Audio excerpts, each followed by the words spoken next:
पर बात भी करेंगे। और इस वक्त हमारे साथ बीजेपी लीडर हनीफ अली हैं, वो जुड़ चुके हैं। हनीफ अली साहब, आपका खैर मकदम है।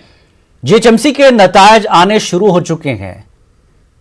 फिलहाल अगर हम बात करें हनीफ अली साहब, तो 4 नतीजे हमारे सामने हैं। तकरीबन 5 नतीजे हो गए, टीआरएस के 3, एमआईएम के 2।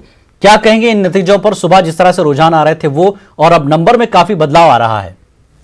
जी, अभी तो आ रहा है। जी जी, देखिए अभी जब कंप्लीट होगा जी, तो इन्हें काफी फर्क पड़ेगा, क्योंकि टीआरएस जो है जी, वो टीआरएस का जो 5 साल का रूल रहा जी, और तेलंगाना स्टेट गवर्नमेंट का 6 साल का रूल रहा, जी, यानी अवाम उनके झूठे वादों से बदजन हो चुकी है। जी, जैसा कि उन्होंने पहले मैनिफेस्टो दिया था, पिछला मैनिफेस्टो, उसमें एक भी काम नहीं किए, फिर वही मैनिफेस्टो को जी, दोबारा दोहराए हैं और उसमें कुछ इजाफा करके जो उन्होंने वादा किया था वो 5 साल में मुकम्मल नहीं किया। जी, और तेलंगाना गवर्नमेंट बन के 6 साल हो गई, जी, यानी कोई भी काम वो नहीं किए हैं। अगर आप हिंदुस्तान में नंबर 1 झूठा सीएम का किसी को अवार्ड दे सकते हैं तो वो हमारे सीएम को दे हनीफ सकते अली हैं। साहब, यही इल्जाम केटीआर बीजेपी पर लगाते रहे कि आप देखिए डेवलपमेंट और हेट, नफरत जी, और डेवलपमेंट की यहां पर सियासत हो रही है। तो केटीआर ये कहते रहे कि हम डेवलपमेंट की बात कर रहे हैं और आप जो है नफरत की बात कर रहे हैं। मेरे पास 100 काम है बताने के लिए, आप कोई एक काम बता दीजिए आपने तेलंगाना के लिए किया है। ये चैलेंज था केटीआर का।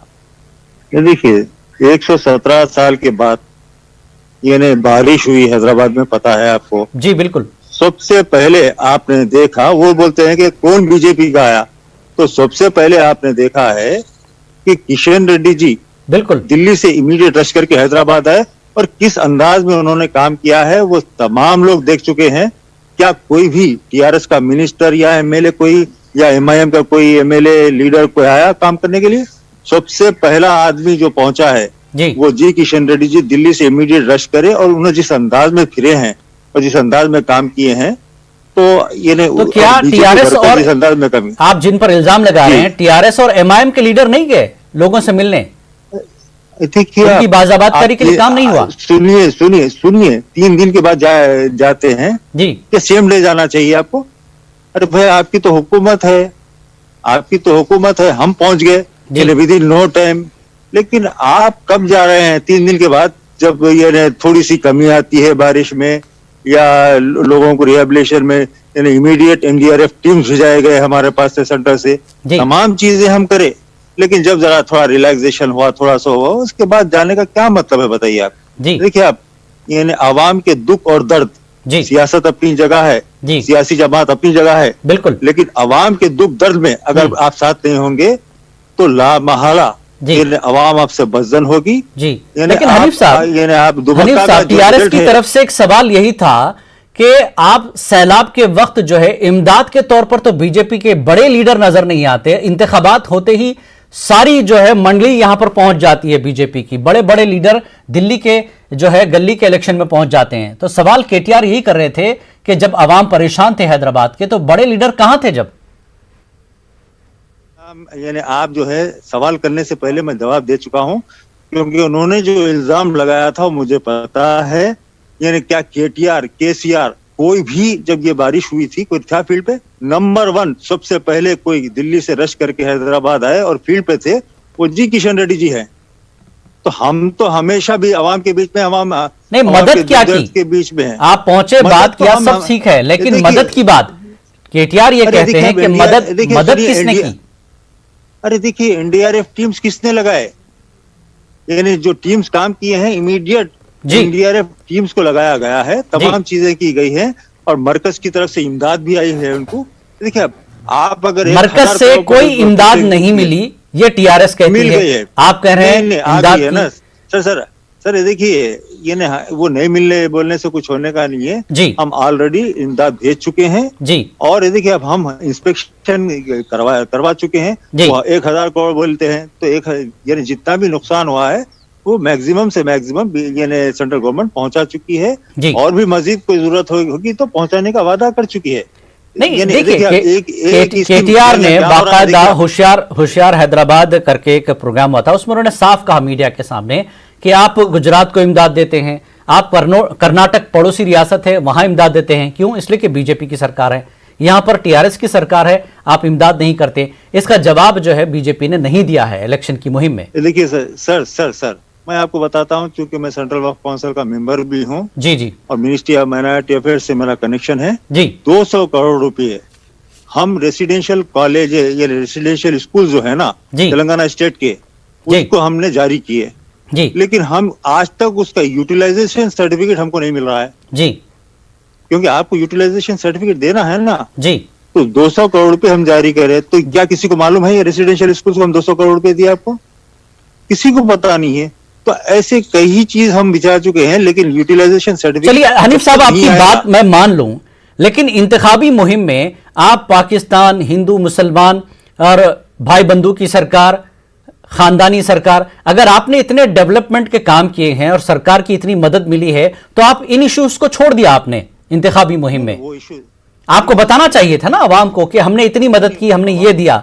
आवाम को हमने बताया है। जी किशन रेड्डी जी की प्रेस कॉन्फ्रेंस में इत्तेफाक से मैं भी उनके साथ बैठा था, मौजूद था, तो उसमें हम बता चुके हैं, क्योंकि इन्होंने केसीआर जी सीएम साहब ने जब मैनिफेस्टो का ये पेश किया था जी, उसके फौरी बाद समझो हमारी प्रेस कॉन्फ्रेंस हुई। हाँ बिल्कुल, किशन रेड्डी ने कहा था कॉपी पेस्ट किया है मैनिफेस्टो को। हाँ, जी, तो तमाम चीजें हम की हैं। देखिए अब मैं एक ही बात बोला कि हिंदुस्तान में अगर झूठे सीएम का फर्स्ट अवार्ड किसी को दे सकते हैं, तो वो हमारे तेलंगाना स्टेट के सीएम को दे सकते हैं। मैं बता दिया ना, तो अब उसके बाद कोई चीज ही बाकी नहीं रह जाती। आप पूरे रिकॉर्ड उठा के देखिए। माइनॉरिटी बजट आपको मालूम है कि पहले जब हुकूमत बनी थी 1500 करोड़ का। हनीफ साहब आप पुराने शहर में रहते हैं, हैदराबाद में बहुत बड़ी मुहिम आपने चलाई बीजेपी की, योगी आदित्यनाथ आते हैं, आपने रोहिंग्याओं का मसला उठाया, हैदराबाद के नाम बदलने का मसला उठाया।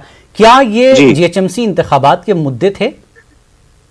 आप डेवलपमेंट की अगर बात कर लेते हैं, आप जो बातें आप मुझे बता रहे हैं, ये इंतखाबात में आपके बड़े लीडरों ने नहीं बताया।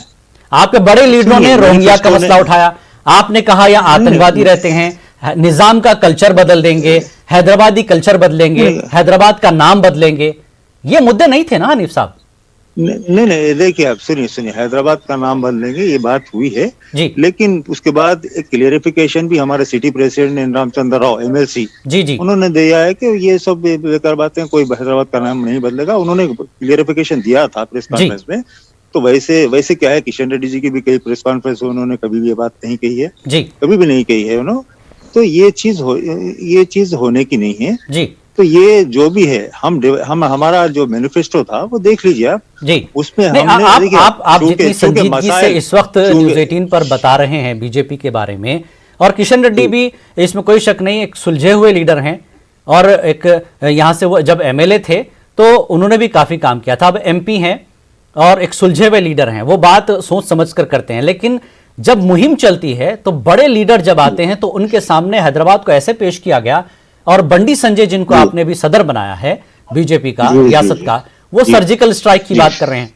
तो इंतखाबात में तो जो बोलेगा लीडर, लोग उसी को जहन में रखेंगे, वो बातें तो सामने आएंगी। अगर ये आप जैसे आप संजीदगी की बात कर रहे हैं, यही संजीदा बातें अगर मुहिम में करते तो शायद और भी फर्क पड़ता। जी, ये देखिए आप मुहिम में बात देखिए, आप कुछ चीजें होती हैं, चुनाव का माहौल होता है, क्योंकि कुछ अब एमआईएम की तरफ से भी कुछ बयानबाजी इस तरीके से हुई है जी, और टीआरएस की तरफ से भी सब तो एक्शन का रिएक्शन हो गया है। एक्शन का रिएक्शन तो कुछ होगा ना सर जी। उसके बगैर देखिए, अब जैसा कि मैं आपको बताया, सेंटर की तरफ से काफी समझो आप इन लोगों को मदद हुई है जी 5 साल में। अब जैसा कि उन्होंने हनीफ साहब एक चीज बताइए, इन इंतखाबात से सियासी जमीन कितनी हासिल होगी बीजेपी को तेलंगाना में? मैं तो ये समझूंगा कि मेयर बनेगा बीजेपी का रिजल्ट जब। लेकिन मेयर वाले नतीजे हनीफ साहब, मेयर वाले नतीजे जो है आपके हक में दिखाई तो नहीं दे रहे अभी। अच्छा, तो खैर देखिए, अभी तो क्योंकि आप लीड जो कर रहे हैं ना, आप जो लीड कर रहे हैं वो सिर्फ 25 सीटों पर लीड हो रही है आपकी। अच्छा, मैं जो हमारे स्क्रीन पर, हाँ टीवी स्क्रीन पर हम जो न्यूज़ 18 उर्दू की तरफ से आपको लीड जो बता रहे हैं, वो 30 पर टीआरएस है, एमआईएम 13 पर, और 25 पर जो है बीजेपी लीड कर रही है। ठीक है, तीन अच्छा, तीन नतीजे 150 के रोजाने हुए ना ये तो। नहीं, 150 के नहीं है, लेकिन अभी लीड में भी जो अभी आ रहे हैं धीरे धीरे, तो खैर चलिए, अभी आप भी इंतजार कीजिए, हम भी इंतजार करेंगे। बहुत अच्छी गुफ्तगू आपसे हुई है। उम्मीद करते हैं कि जो संजीदा बातें अब आप कर रहे हैं न्यूज 18 उर्दू पर, काश इंतखाबी मुहिम में एक्शन और रिएक्शन के मामले में नहीं फंसते तो शायद कुछ और भी मामला होता। बहुत बहुत शुक्रिया हनीफ साहब हमसे बातचीत करने के लिए, न्यूज 18 उर्दू से बातचीत करने के लिए। तो ये हैं हनीफ अली साहब जो कि बीजेपी के लीडर हैं। इनका कहना है कि बीजेपी की सियासी ज़मीन जो है यहाँ पर मजबूत होगी, मामला बदलेगा। बहरहाल जो नंबर्स हमारे पास अभी आ रहे हैं जीत की शक्ल में, वो टीआरएस के 3 और एमआईएम की 5 सीटें जीत चुकी हैं। जी हाँ, जीत की शक्ल में जुमला 8 नतीजे सामने आए हैं, जिसमें एमआईएम को 5 और टीआरएस को 3 सीटें अभी जीत की शक्ल में मिली हैं। तो काउंटिंग जारी है। जैसे इंतखाबात के लेकर टीआरएस 28 पर लीड कर रही है, एमआईएम 10 पर लीड कर रही है, बीजेपी 25 पर और कांग्रेस 3 पर लीड कर रही है। तो जीत के जो नतीजे हैं वो सिर्फ 8 सीटों के आए हैं, जिसमें टीआरएस को 3 और एमआईएम को 5 सीटें अभी तक जीत की शक्ल में मिली हैं।